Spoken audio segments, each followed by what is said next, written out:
Even if the United States of America emerged as an independent country after 1776 and recognized in 1783, the history of these lands is deeper than that. Thousands of years ago, the first people settled in the American continent. It is not exactly known how the Native Americans first settled in these territories, but a theory says that people migrated from Eurasia starting 30,000 years ago, across a land bridge known as Beringia. This connected Siberia to North America during the Ice Age. This migration continued until 10,000 years ago. At that time, a glacial period ended, and the land bridge became submerged by the rising ocean. But before we move any further, we want to give a big thank you to Raid Shadow Legends for sponsoring this video. Raid is a brand new RPG game that you will definitely enjoy. The game has an amazing storyline, great looking 3D graphics, incredible boss fights, and PvP battles. You can choose from hundreds of champions to collect and customize as you wish. I personally prefer Ethel because of her great skills and the way she looks. She is not the only awesome champion, but in my opinion you should definitely try her out. Raid is a rapid growing game, attracting more and more players every day. By now, 10 million players worldwide have already downloaded the game in less than 6 months. The game is consistently updated, so you will not get bored playing it. After downloading the game, I can surely say that I am impressed by its quality and graphics. Playing Raid is the most immersive experience you'll find on a smartphone, and it can only really be compared with the biggest PC and console titles. And the best part of all of this, it's totally free. With 300,000 reviews, Raid has almost a perfect score on the Play Store. This proves just how amazing the game is. So be sure to click on our special link in the description to get 50,000 silver and an epic champion for free. Start your incredible journey now. The early inhabitants were called the Paleo-Americans. In time, they migrated even deeper in Americas, and they formed tribes and nations. They created interesting civilizations, developing their own culture. Among the cultures that existed here, we can mention Adena culture, Iroquois culture, Coles Creek culture, Puebloan culture, and Mississippian culture.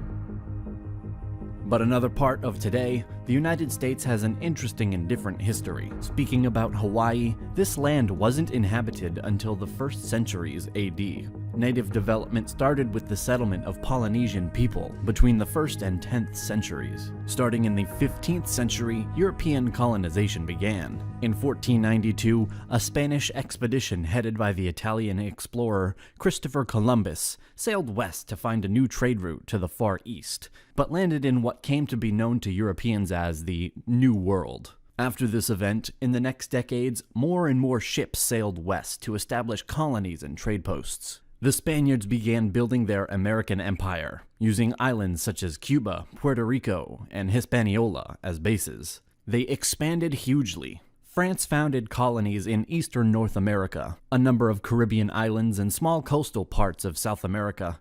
Portugal colonized Brazil. The eastern seacoast was settled primarily by English colonists in the 17th century, along with a much smaller number of Dutch and Swedes. The first successful English colony, Jamestown, was established in 1607 on the James River in Virginia. New wave of settlers arrived in the late 17th century and established commercial agriculture based on tobacco. Even though there were some conflicts between the Native Americans and English settlers, the colonies managed to expand pretty fast and more people settled in. Each of the 13 American colonies had slightly different governmental structure. In fact, a colony was ruled by a governor appointed from London. This governor controlled the administration and relied upon a locally elected legislature to vote taxes and make laws. By the 18th century, the American colonies were growing very rapidly, and as a result of low death rates, along with ample supplies of land and food, this attracted a heavy flow of immigrants. The tobacco and rice plantations imported African slaves for labor from the British colonies in the West Indies, and by the 1770s, African slaves comprised a fifth of the American population.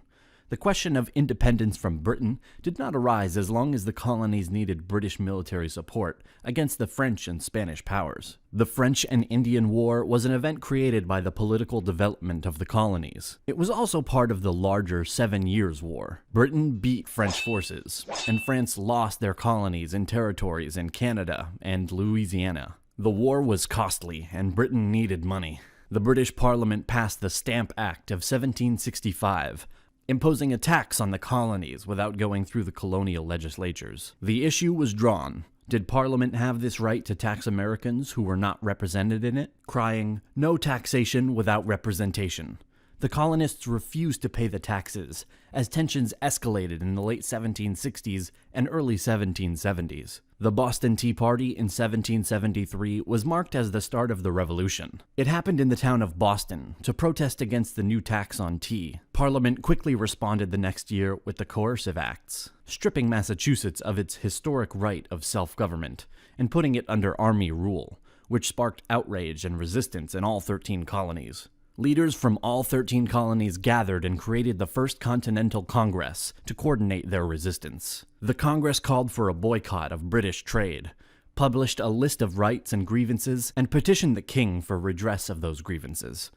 It wasn't about independence at that point, but this appeal had no effect, and so the Second Continental Congress was created in 1775. In order to organize the defense of the colonies against the British Army. The 13 colonies began a rebellion against British rule in 1775, and proclaimed their independence in 1776 as the United States of America. In the American Revolutionary War, 1775 to 1783, the Americans captured the British invasion army at Saratoga in 1777, secured the Northeast, and encouraged the French to make a military alliance with the United States. France brought in Spain and the Netherlands, thus balancing the military and naval forces on each side, as Britain had no allies. General George Washington was an excellent organizer and administrator, who worked successfully with Congress and the state governors, selecting and mentoring his senior officers, supporting and training his troops, and maintaining an idealistic Republican army. The American Revolution was a success, and at the Peace of Paris of 1783, their independence was recognized. And even so, the former colonies gained more than expected. The expansion to the west started, incorporating the Amerindian lands, west of the Appalachian Mountains. A deal was made by the United States President, Thomas Jefferson, in 1803. He bought the Louisiana Territory from France. Initial diplomats sent to France were allowed to spend up to $10 million in order to buy just New Orleans, and, if possible, the west bank of the Mississippi River. But the French government said that for $5 million more, all of the Louisiana Territory would be sold. The president approved the deal, and the U.S. doubled its size. In the middle of the 19th century, some cessions were happening, and Texas in joining the Union in 1845, and after the war against Mexican Empire, the United States will take important lands and expand even further. In 1861, after Abraham Lincoln was elected, some states from the South, the Confederation, attacked the rest. The South Revolt was happening due to controversy over the enslavement of black people. In 1860, the United States was led by Abraham Lincoln, supporting banning slavery in all territories. War broke out in April 1861, when secessionist forces attacked Fort Sumter in South Carolina. After 4 years of war, the Union achieved its victory, and the Confederates were defeated. National unity was slowly restored. The national government expanded its power. The 19th century was a period of economic expansion.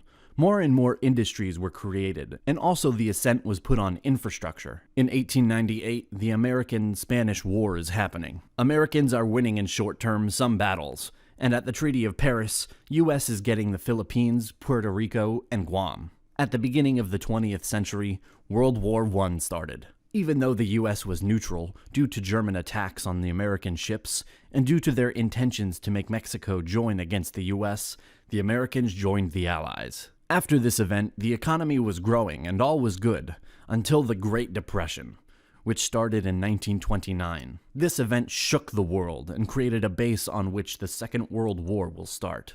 United States joined the Allies after being attacked at Pearl Harbor on December 7th, 1941, by the Japanese Empire. Americans fought a distant war in Europe, Pacific, and they provided supplies to the Soviets, armored cars, motorized equipment, food, etc. Winning battle by battle in the Pacific, getting closer to the Japanese mainland, and after D-Day in Europe in 1944, the Americans managed to have a great impact and to help a lot on the Allied side.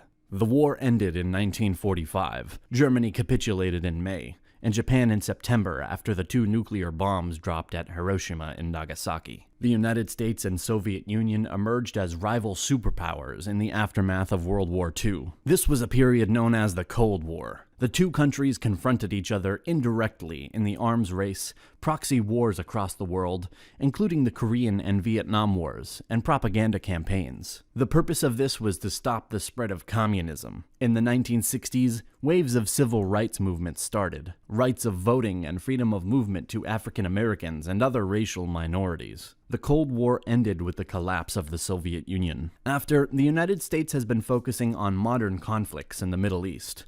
The beginning of the 21st century saw the September 11th attacks carried out by Al-Qaeda in 2001, which was later followed by the wars in Iraq and Afghanistan. In 2008, the United States had its worst economic crisis since the Great Depression. A big thank you again to our sponsor. Don't forget to check them out by accessing the link down in the description. And also a big thank you to our awesome supporters on Patreon. Be sure to subscribe to our channel and press the bell button to learn more about our incredible history. Thanks for watching, and see you in the next episode.